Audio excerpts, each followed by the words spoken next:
Hi hello welcome to Kolguri 24/7 news channel. తెలంగాణలో ఇప్పుడంతా కూడా నీళ్లు అంటే నీటిని పొలాలకు నీళ్లు వదలాలి అని అటు ప్రతిపక్షం వాళ్ళు గొడవ చేస్తూ ఉంటే ఆ నీళ్లను వదిలే సందర్భం లేదని అధికార పక్షం వాళ్ళు భీష్మించు కూర్చున్నారు. ఈ ప్రతిష్టంభన మధ్య, ఈ వాదోపవాదాల మధ్య ఓ విలేకరి సీఎం రేవంత్ రెడ్డి గారిని మీరు పొలాలకు నీళ్లు ఎలా ఇస్తారు, మేడిగడ్డ దగ్గర నీళ్లు వృథాగా పోతున్నాయని అంటున్నారు. మళ్ళీ ఆ నీళ్లను ఏం చేస్తారు, పొలాలకు నీళ్లు ఎలా ఇస్తారు, పొలాలకు నీళ్లు రాకపోతే ఆ పంటలు ఎలా పండుతాయి అన్న ప్రశ్నకు మళ్ళీ సీఎం గారికి ఎందుకు కోపం వచ్చిందో, ఎక్కడి నుంచి కోపం వచ్చిందో, అసలు ఆ మాట అనడం వెనుక ఉద్దేశాలు ఏమున్నాయని ఆయన భావించారో తెలియదు. కానీ వెంటనే చాలా పరుషంగా, చాలా దురుసుగా పంటలకు నీళ్ళు ఇవ్వడం కుదరదన్నా కూడా మళ్ళీ మీరు అడుగుతున్నారు కాబట్టి అడుగుతున్న ప్రతిపక్షాల వాళ్ళను కోసి వాళ్ళ రక్తం పంటలకు చెల్లితే సరిపోతుంది, వాళ్ళ కొవ్వు పంటలకు సరిపోతుంది అని దురుసుగా వ్యాఖ్య చేయడం ఇప్పుడు పెద్ద అగ్నిగుండంలా మారిపోయింది. తెలంగాణ రాష్ట్రంలో ఈ వ్యాఖ్యల్ని చాలా అసలు సీరియస్గా తీసుకున్నటువంటి ప్రతిపక్షం వాళ్ళు రక్తదానాలు చేయడం, ఆ రక్త బాటిల్స్ పట్టుకొని మేము సీఎం దగ్గరికి వెళ్తామని చెప్పడం, అలాగే కొన్ని చోట్లయితే రైతులు రక్తాన్ని వాళ్ళు సీసాల్లో తీసుకుని వెళ్ళి పంటలకు చెల్లుతూ సీఎం రేవంత్ రెడ్డి గారు అంటున్నారు రక్తం చెల్లుతామని, ఇదిగో ఈ రక్తం చెల్లుతున్నామని చెప్పడం. అంటే ఇది ఎలా అయిపోయిందంటే ఏ ఉద్దేశంతో ఆయన అన్నారు అనేటువంటిది కాస్త పక్కన పెడితే ఒక ముఖ్యమంత్రి నోటి వెంట రాష్ట్రానికి ప్రతినిధి, బాధ్యతాయుతమైన పదవిలో ఉన్నటువంటి అతను అనవలసిన మాటేనా, అతను ఎందుకు ఇలా అన్నారు? సరే, ఆయన మనసులో ఒక రకమైనటువంటి బాధ ఉండొచ్చు, కోపం ఉండొచ్చు. ఎందుకంటే పదే పదే ప్రతిపక్షాల వాళ్ళు కార్నర్ చేస్తున్న విధానం ఎందుకు అంటే కాళేశ్వరం ప్రాజెక్టుకు సంబంధించి ఇప్పుడు ఇరు పక్షాల వారు నేనంటే నేను అని వాదులాడుకుంటూ ఉన్నారు. చాలా విధమైనటువంటి వాదోపవాదాలు, డిబేట్లు నడుస్తున్నాయి. అంతెందుకు, ఈ కాళేశ్వరం ప్రాజెక్టుకు సంబంధించి బీజేపీలో ఉన్నటువంటి ప్రముఖ నేత ఈటల రాజేందర్ కూడా ఏమంటున్నారు, అరే మేడిగడ్డ రిజర్వాయర్లోన ఏదో 2 పిల్లర్లు కుంగిపోయినంత మాత్రాన మొత్తం ప్రాజెక్టుని ఎందుకు ఎండబెడతారయ్యా? కాళేశ్వరం ప్రాజెక్ట్ అంటే కేవలం మేడిగడ్డ బరాజ్ మాత్రమే కాదు కదా, అన్నారం ఉంది, సుందిళ్ళ ఉంది, పంప్ హౌసులు ఉన్నాయి, కాలువలు ఉన్నాయి, మళ్ళీ వీటన్నిటిని ఉపయోగించుకోవాలి కదా. గోదావరి నీళ్లు మేడిగడ్డ దగ్గర వచ్చి వృథాగా వెళ్ళిపోతూ ఉంటే, దిగువన వెళ్ళిపోతూ ఉంటే చూస్తూ చేతుడికి కూర్చోవడం కంటే కూడా వాటిని కన్నెపల్లి పంప్ హౌస్ ద్వారా సుందిళ్లకు ఎత్తిపోసి అక్కడి నుంచి నీళ్లు అందించవచ్చు కదా అనేది అటు ప్రతిపక్షం వాదన. అలాగే ఈటల రాజేందర్ కూడా ఈ మాట మాట్లాడడం. ఈటల రాజేందర్ గారు ఈ మాట అన్నందుకు మహేష్ గౌడ్ టీపీసీసీ అధ్యక్షులు ఆయన ఏమన్నారు, మీరు బీఆర్ఎస్ ఏజెంట్ లాగా మాట్లాడుతున్నారు అని. ఇక్కడ మనకు స్పష్టత రావాల్సింది ఏంటంటే నిజంగా కాళేశ్వరం ప్రాజెక్టుకు సంబంధించి అంత ఘోరమైనటువంటి స్థితిలో ఉందా, మొత్తం మూలన పడిపోయిందా, ఆ ప్రాజెక్టును పక్కన పెట్టేయాల్సిందేనా? మేడిగడ్డ, ఆ తర్వాత అన్నారం, సుందిళ్ళ ఈ 3 దగ్గర కూడా బరాజులు కూలిపోయేసాయా, నామరూపాలు లేకుండా పోయాయా, నీళ్ళని ఇంకేం చేయడానికి వీలు లేదా, మొత్తం సొమ్మంతా వృధా అయిపోయిందా అన్న ప్రశ్నలకు పాలకపక్షం నుంచి సరైనటువంటి సమాధానాలు ఇప్పటికీ రావట్లేదు. సరే, నేషనల్ డ్యామ్ సేఫ్టీ కమిషన్ వచ్చారు, వాళ్ళు దాన్ని పరిశీలించారు, పీసీ ఘోష్ కమిషన్ కూడా వేశారు, దానిపైన కేసులు నడుస్తున్నాయి. ఇక్కడ ప్రతిపక్షం వాళ్ళు అడుగుతున్నది కూడా ఏంటంటే మీ ఇష్టం, మీరు ఎన్ని కేసులైనా పెట్టుకోండి, మీరు ఆ కేసులను మీరు నడిపించండి, అవసరమైతే మమ్మల్ని తీసుకుని జైళ్లలో వేయండి, మేమేం బాధపడము. అయితే మా పైన ఉన్న కోపంతో మీరు రైతులపైన ఎందుకు పగపడతారు? అసలే ఇప్పుడు ప్రతికూల వాతావరణ పరిస్థితులు ఉన్నాయి, వర్షాలు రాకుండా రైతులు గుండెలు చెరువులుగా మారిపోతున్నాయి, పొలాలు బీళ్లుగా మారిపోతున్నాయి, కన్నీళ్లు కారుస్తున్నారు. విత్తనాలు చేతిలో పట్టుకొని, ఎరువు చేతిలో పట్టుకొని పంట కోసం విత్తనాలు విత్తుదామన్నా, ఎరువు చల్లుదామన్నా చుక్క నీరు కిందికి రావట్లేదు. ఇలాంటి ఆ బాధాకరమైనటువంటి సమయంలోన మరి అధికార పక్షం వాళ్ళు ఏం చేయాలి? ఎలాగైనా నీళ్ళు అందియాలి. విభేదాలు తర్వాత ఉంటాయి, వాదోపవాదాలు తర్వాత ఉంటాయి. సుందిళ్ల బ్యారేజ్ ఎలా ఉంది, అది ఓకేనా? ఒకవేళ అది ఓకే అయితే కన్నెపల్లి పంప్ హౌస్ నుంచి ఎందుకు ఎత్తిపోయకూడదు? ఆ నీళ్ళని ఎందుకు రైతులకు ఇవ్వకూడదు? అంటే ఒకవేళ ఆ సుందిళ్లలో ఉన్న నీళ్లు ఎత్తిపోసి అక్కడి నుంచి నీళ్లు రైతులకు ఇస్తే ప్రతిపక్షాలు విమర్శిస్తాయని భయపడుతున్నారా? మళ్ళీ కాళేశ్వరం బ్యారేజ్ అంత సక్రమంగానే ఉంది కదా, ఇన్నాళ్ళు మీరు మాట్లాడింది ఉత్త అబద్ధాలేని ఎక్కడ మళ్ళీ రివర్స్ గేర్లోనే వెళుతుందో అని మీరు భయపడుతున్నారా? అందుకోసం సాక్షాత్తు రైతుల్ని ఎండబెట్టాలనుకుంటున్నారా? ఏంటి మీ వైఖరి? మీరు ఎందుకు ఇలా చేస్తున్నారు? ఇది మీకు సబబేనా అని ఇప్పుడు వేలాది గొంతులు ప్రశ్నిస్తున్నాయి. తెలంగాణ సాధనలోన నీళ్లు, నిధులు, నియామకాలు ప్రధాన అంశాలు కాక ఇప్పుడు కేవలం ఆ నీళ్లు లేకుండానే మళ్ళీ రక్తం చిందించే పరిస్థితులు వస్తున్నాయా? రేవంత్ నోటి వెంట రక్త చరిత్ర మాట ఎందుకు వస్తుంది? వీళ్ళను కోసి రక్తం భూమిపైన చెల్లాలి అన్నంత దురుసైన మాటలు, పరుష మాటలు ఎందుకు మీ నోటి వెంట వస్తున్నాయని ప్రతిపక్షాలు ప్రశ్నిస్తున్నాయి. సమాజం, తెలంగాణ సమాజం కూడా ఇప్పుడు ప్రశ్నిస్తుంది, వేల గొంతుకలతో ప్రశ్నిస్తోంది. బాధ్యతల నుంచి తప్పుకోవడం కాదు. నీళ్లుంటే నీళ్ళు ఇవ్వండి, లేదంటే ఇది పరిస్థితి అని చెప్పండి. మేడిగడ్డ నుంచి నీళ్లు ఇవ్వడానికి వీలు లేదు, సుందిళ్లకు పంప్ హౌస్ నుంచి పోస్తే అక్కడ మొత్తం కొట్టుకుపోతుంది. మొన్ననే అన్నారు, సుందిళ్లలో నుంచి నీళ్లు పోసి మేడిగడ్డ నుంచి నీళ్లు విడుదల చేస్తే భద్రాచలం కొట్టుకుపోతుంది, రాముడు కొట్టుకుపోతాడు అని మీరు ఇంతలా మాట్లాడుతున్నారే, నిజంగా రాముడు కొట్టుకుపోతాడా? సరే, మళ్ళీ రాముడు కొట్టుకుపోతాడని మీరు ఇంత బాధపడుతున్నారు కదా, మళ్ళీ పోలవరం ఎత్తు పెంచితే కూడా భద్రాచలం మునిగిపోతుంది అని అంటున్నారు కదా. ఆ విషయంగా మీ వాదన ఏంటి? ఆ విషయంగా మీ ఆర్గ్యుమెంట్ ఏంటి? ఇవన్నీ కూడా ఇప్పుడు వాళ్ళ ముందు తలెత్తుతున్నటువంటి ప్రశ్నలు. మళ్ళీ ఈ ప్రశ్నలకన్నిటికీ కూడా తప్పించుకోవడం కాదు, దురుసుగా మాట్లాడడం కాదు, ప్రతిపక్షమైన నిందేసి చేతులు దులుపుకోవడం కాదు, ఇవేవి కాదు. అధికార పక్షంలో ఉన్నప్పుడు, ముఖ్యమంత్రి హోదాలో కూర్చున్నప్పుడు ఖచ్చితంగా వీటన్నిటిని అడ్రస్ చేయాల్సిందే. వీటిలో లాజికల్గా ఉందా, ఇల్లాజికల్గా ఉందా, ఈ మాట సరిగ్గా మాట్లాడారా లేదా అనేది మీరు మీడియా ముందు వివరించి చెప్పండి, బ్లాక్ అండ్ వైట్గా చెప్పండి. అరే బాబు, మీరు ఇలా మాట్లాడుతున్నారు, ఇది కుదరదు, ఇలా చేయకూడదు, ఇది పద్ధతి కాదని మీరు చెప్పండి. అది కదా మీరు మాట్లాడాల్సిన తీరు. దాన్ని మీరు పక్కన పెట్టేసి సాక్షాత్ ముఖ్యమంత్రి మీరు ఇలా దురుసైన మాటలు మాట్లాడుతుంటే, రక్తం గురించి మీరు మాట్లాడుతూ ఉంటే ఇంకా ప్రతిపక్షాలు ఎందుకు ఊరుకుంటాయి? ఇవాళ చూడండి, రాష్ట్రం మొత్తం మీద ఇదే మాట నడుస్తోంది. మా రక్తం తీసుకోండి అంటున్నారు ప్రతిపక్షాల వాళ్ళు. దానికి మనం ఏం సమాధానం ఇవ్వగలం? ఇదంతా కూడా మన నోటి వెంట వచ్చినటువంటి ఒక మాట ప్రభావమే కదా. మళ్ళీ మనం ఇలా మాట్లాడి ఉండాల్సింది కాదు కదా. మళ్ళీ మీరు ఎంతో విఘ్నులు, మీరు ఎన్నో విషయాలు మాట్లాడతారు, మీకు చాలా సామర్థ్యాలు ఉంది. దీన స్థితిలో, హీన స్థితిలో, సమాధి స్థితిలో ఉన్నటువంటి కాంగ్రెస్ను మళ్ళీ జీవం పోసినటువంటి వాళ్ళు మీరే కదా. అందుకోసం మీరు ముఖ్యమంత్రి స్థాయిలో వచ్చి కూర్చున్నారు కదా.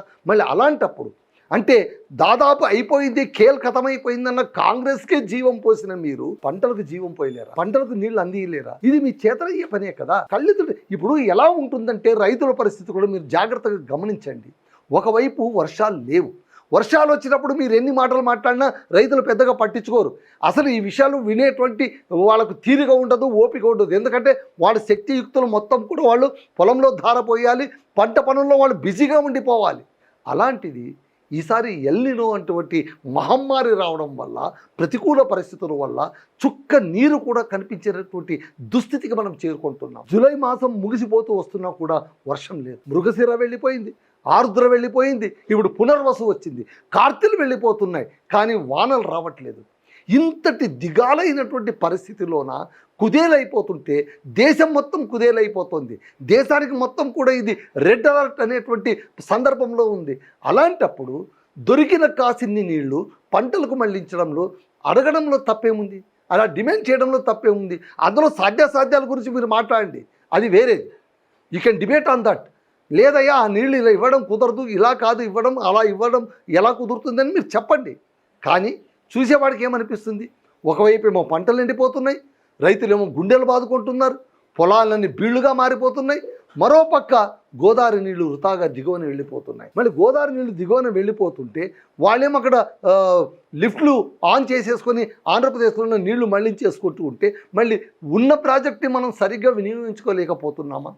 కేవలం బీఆర్ఎస్ ఈ ప్రాజెక్టుని కట్టారన్నటువంటి ఒకే ఒక అక్కస్తో దీన్ని కోల్డ్ స్టోరేజ్లో పెట్టేశామా? దీని గురించి మనమేం ఆలోచించట్లేదా? ఈ ప్రశ్నలు నిపుణులకు కాదు, సామాజికవేత్తలకు కాదు, సామాన్యులకు తలెత్తుతూ ఉన్నాయి. వాళ్ళకు ఏమి ఇవన్నీ తెలియవు. మీ సాంకేతిక వివాదాలు లేదా అక్కడ ఏమైపోయింది ఇవన్నీ వాళ్ళకి తెలియదు. మీరు కాళేశ్వరం కూలిపోయింది అన్నారు, అందుకోసమే మిమ్మల్ని అధికారంలో కూర్చోపెట్టేశారు. జాగ్రత్తగా గమనించండి. ఎన్నికల ముందు కాళేశ్వరంలోన 2 మేడిగడ్డ బరాజుకు సంబంధించి 2 పిల్లర్లు కుంగిపోయిన పాపాన మీరు చేసినటువంటి ప్రచారానికి తెలంగాణ రైతులందరూ కూడా ఆగ్రహంతో బీఆర్ఎస్ని తీసుకెళ్లి ప్రతిపక్షంలో కూర్చోపెట్టిన మాట వాస్తవం కదా. మళ్ళీ ఆ సమయంలోన మీకు బాధ్యత ఇచ్చారు కదా. మళ్ళీ బాధ్యతను తీసుకున్నటువంటి మీరు ఇంకా ఎంత ఔచిత్యంతో ప్రవర్తించాలి? మళ్ళీ మీ నోటి వెంట ఇలాంటి అనుచితమైన మాటలేంటి, ఇలా అసందర్భమైనటువంటి మాటలేంటి? ఎవరి రక్తం ఎవరు కోరుతున్నారు? ఎవరి రక్తం ఎవరి శరీరాన్ని కోసి ఏ రక్తాన్ని మీరు పంటలపైన చల్లుతారు? రక్తాన్ని మీరు పంటలకు పారించడం కంటే కూడా కనిపిస్తున్న నీళ్లను పారించవచ్చు కదా. దానికి ప్రత్యామ్నాయ మార్గాలు ఉన్నాయేమోనని ఆలోచించవచ్చు కదా.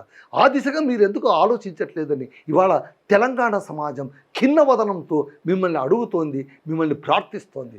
దీనికి ఖచ్చితంగా మీరు స్పందించి తీరాలి. సో ఇక్కడ ముఖ్యమంత్రి గారే సాక్షాత్ ఇలా మాట్లాడిస్తే మిగిలిన వాళ్ళు ఏం చేయగలరు?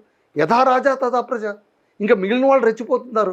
ఇప్పుడు తెలంగాణలోన వర్షాలు రావట్లేదు, ఉన్న నీటిని ఎలా వాడుకోవాలి? మొదటి నుంచి కూడా తెలంగాణలో ఉన్నటువంటి దౌర్భాగ్యం ఏంటంటే కనుక వెళ్ళిపోతున్నటువంటి గోదావరి జలాలను ఎలా ఒడిసి పట్టుకోవాలి, వెళ్ళిపోతున్నటువంటి కృష్ణా జలాలను ఎలా ఒడిసి పట్టుకోవాలి, మా దగ్గర ఉన్నటువంటి ప్రాజెక్టులో అంతో కొంత నీళ్లను ఎలా పొలాలకు మళ్లించాలి, మా తాగునీళ్లకు మా సాగునీళ్లకు ఆ నీటిని ఎలా వినియోగించుకోవాలి, ఇవి కదా మన ముందున్నటువంటి పెద్ద ప్రశ్నలు. ఈ విపత్కరమైన పరిస్థితిలోన ఈ ప్రశ్నల గురించి మనం ఆలోచించకుండా నీళ్లు అడిగిన పాపానికి, నీళ్లు మళ్లించమన్న పాపానికి వాళ్ళ ఒళ్ళను కోస్తాం, వాళ్ళ కాలు కోస్తాం, వాళ్ళ కొవ్వుని తీసి చల్లుతాం, వాళ్ళ రక్తం తీసి చల్లుతాం అని మీరు ఇలా మాట్లాడితే, సాక్షాత్ ముఖ్యమంత్రి ఇలా మాట్లాడితే ఇక ఈ రాష్ట్రాన్ని దిశానిర్దేశం చేసేవాళ్ళు ఎవరు?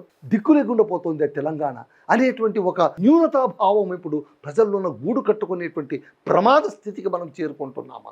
అందరం ఒకసారి ఆలోచించాలి. ఇప్పుడు మేడిగడ్డ వద్ద వృథాగా పోతున్నటువంటి గోదావరి జలాలను 1,00,000 క్యూసెక్ల దాకా వెళ్ళిపోతున్నాయని అంటున్నారు. మళ్ళీ ఆ నీటిని ఎలా ఒడిసి పెట్టుకోవాలి, ఏ విధంగా పారించాలి? మళ్ళీ ఇప్పుడు వర్షాలు రావు, అదైతే పక్కా. చూడండి, మళ్ళీ అంటున్నారు ఏదో 18వ తారీఖు ఏమైనా వానలు కురుస్తాయేమో అని అంటున్నారు.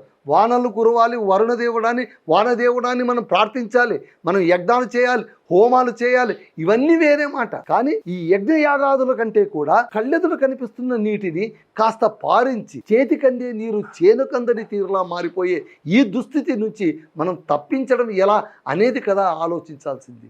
ఇలాంటి సమయాల్లోన బాధ్యతాయుతమైనటువంటి పదవుల్లో ఉన్నటువంటి ప్రముఖ నేతలు, ప్రధాన నేతల నోటి వెంట ఇలాంటి మాటలు రావడం అనేటువంటిది నిజంగా దురదృష్టకరమని మనం అనుకోవాలి. అంతకుమించి ఇంకా మనం మాట్లాడడానికి ఏమీ లేదు. ఎందుకంటే సాక్షాత్తు ముఖ్యమంత్రి, రాష్ట్ర ముఖ్యమంత్రి ఇలా మాట్లాడడం మొదలుపెట్టాక ఇంకా ఏ నేత ఆగుతారు? ఎవరు ఆగుతారు? మళ్ళీ మాటల రణక్షేత్రంలా మారిపోతే ఇంకా చేతలకు తావెక్కడి? ఇంకా సగటు రైతు బిక్క చచ్చిపోవాల్సిందేనా? వాళ్ళ పొలాలు ఎండిపోవాల్సిందేనా? వాళ్ళకు నీళ్లు పారించే సందర్భమే లేదా, సమయమే లేదా, అవకాశమే లేదా? వీటి గురించి కదా బాస్ మనం ఆలోచించాల్సింది.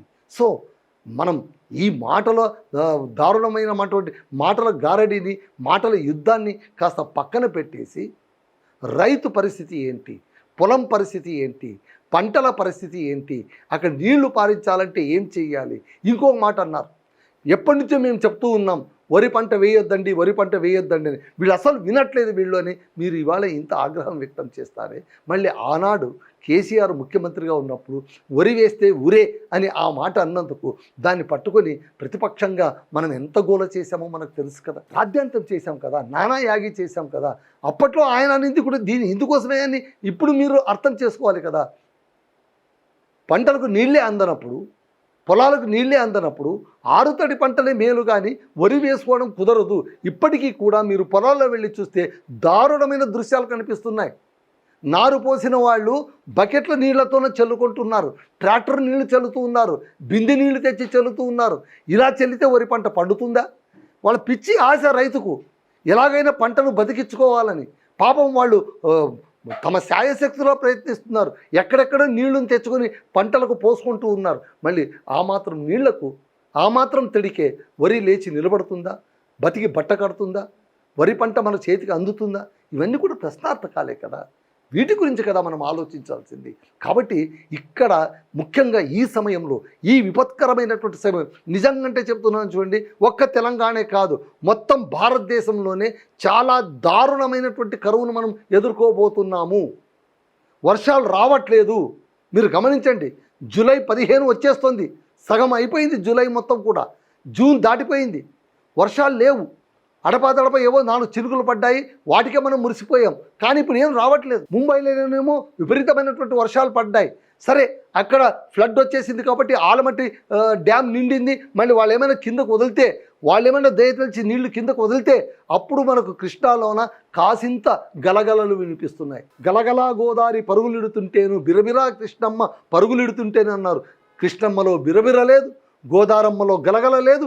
వినిపించిన ఆ గలగలని కూడా మనం పట్టించుకునే దశలో లేదు. మరి ఇప్పుడు ఏం చేద్దామంటారు? ఆలోచించాలి ప్రభువులు, ఏలికలే ఆలోచించాలి. ఈ పరిస్థితి నుంచి రైతుల్ని గట్టెక్కించేది ఎలా, తెలంగాణను గట్టెక్కించేది ఎలా? సరే, ప్రతిపక్షాలు విమర్శిస్తూ ఉంటాయి, వాటిని మీరు పట్టించుకుంటారా పట్టించుకోరా అనేది మీ విఘ్నతకు సంబంధించినటువంటి అంశం. కానీ ఇక్కడ సగటు రైతుకు కావాల్సింది మాత్రం నీళ్లు.